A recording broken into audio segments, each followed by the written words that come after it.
So I thought I'd share a little bit with y'all. No, you stay. You stay. Because it's kind of funny, you know, I have to lock him in the house whenever I come out here to let the chickens out. Because, you know, I let my chickens out in the evening to kind of go around the yard and forage a little bit. And you see, they're all here waiting. Hey, ladies. Hello, ladies. How you doing, ladies? You want out? Yeah. Hello. There's my ladies. That's Speckles. Hey, Speckles. That's the ladies. There's all my ladies. They all pretty. They a trip, man. I tell you, they are a trip. They really are. You see, they stick together pretty close together with each other. So, there they go. They're running off, and I see already that they done dumped the water. This is the little swimming pool I made for them, but I see they done dumped it over. You know, 'cause in the heat, you want to make sure that you give them something that they can dunk their feet in to kind of regulate their temperature, right? And so that's what I do. Is I got this little bucket, and every day I have to clean it out. And as you see, every day I got to come along here and refill in along the fence here inside the run, because they like to dig right by the fence, because that seems to be where all the ants and the bugs are at, right? That just seems to be the way it is. And anyway, so this is my daily, you know, my daily. I got the big water. This is a big water jug, and it's empty. And you know, we're about out of food too. So I mean, I'll do the water jug first, and then I'll come back and fill their feed dish. But they seem to be happy. I mean, anybody can do this. I mean, this is not hard. This only takes me, commitment-wise, this really only takes me maybe a half hour a day, you know, to let them out, let them run around for a couple hours until right close to dusk, and then make sure they got fresh water and food every day. And about an hour a week, you know, I go through and I clean the whole run out and put fresh pine shavings down, you know, because that helps with the smell, you know, because it is chickens. But you see, they are just having a blast out here, because I cut the grass yesterday. So they over there, right there by the peach tree, where all the grasshoppers are at, just having a field day. And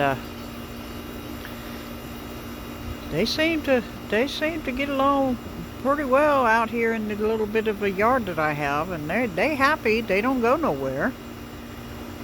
The only one that even tried was Speckles. That's my rooster, is Speckles. And I got all the ladies in, and Speckles flew the coop. And I found him the next day next door in the neighbor's yard. I had to go catch him down. Now that was a trip. But yeah, if you're thinking about doing chickens, they are really easy to do. The biggest thing is to make sure they have a safe coop. So I built my coop, and if you look at my videos, you'll see how I built my coop, and I did it all myself. No one helped me. No one gave me plans. I did this all by myself. I went online. I watched a couple of videos of other people making coops, and watched some of these big companies that built coops, and I said, well, I can do that, right? And as you can see, my tomatoes are still, look, look, look, my cherry tomatoes, look here. I'm still getting tomatoes. You know, I might pick those, and I'm still getting these little cherry tomatoes.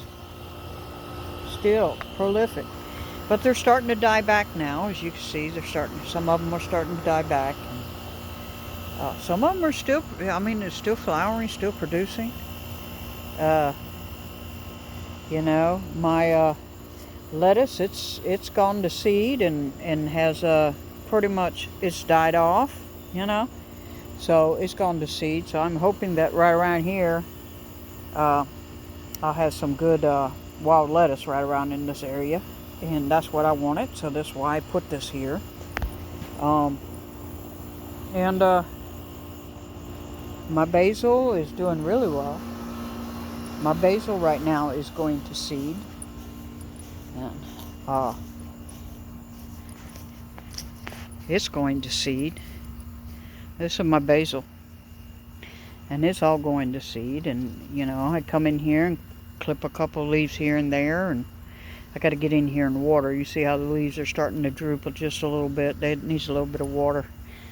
But yeah, my basil is doing very well. You know, it's doing very well. And that's my blueberry plant right here.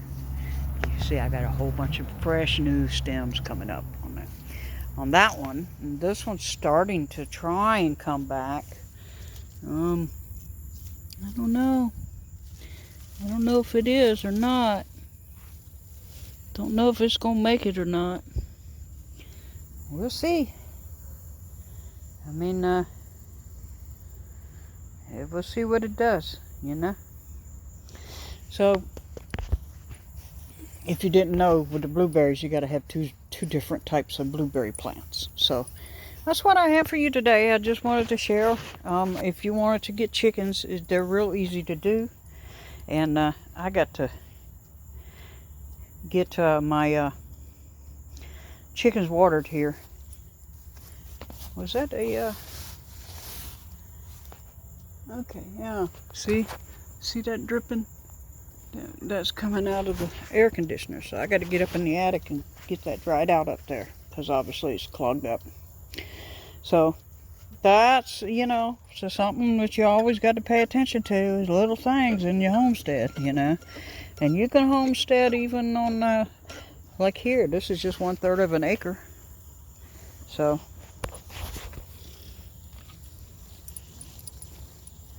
it's not like I got a lot.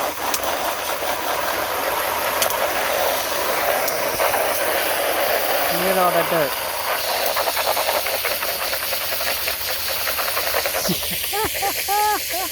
And Stripe just ran away. Said, oh, no.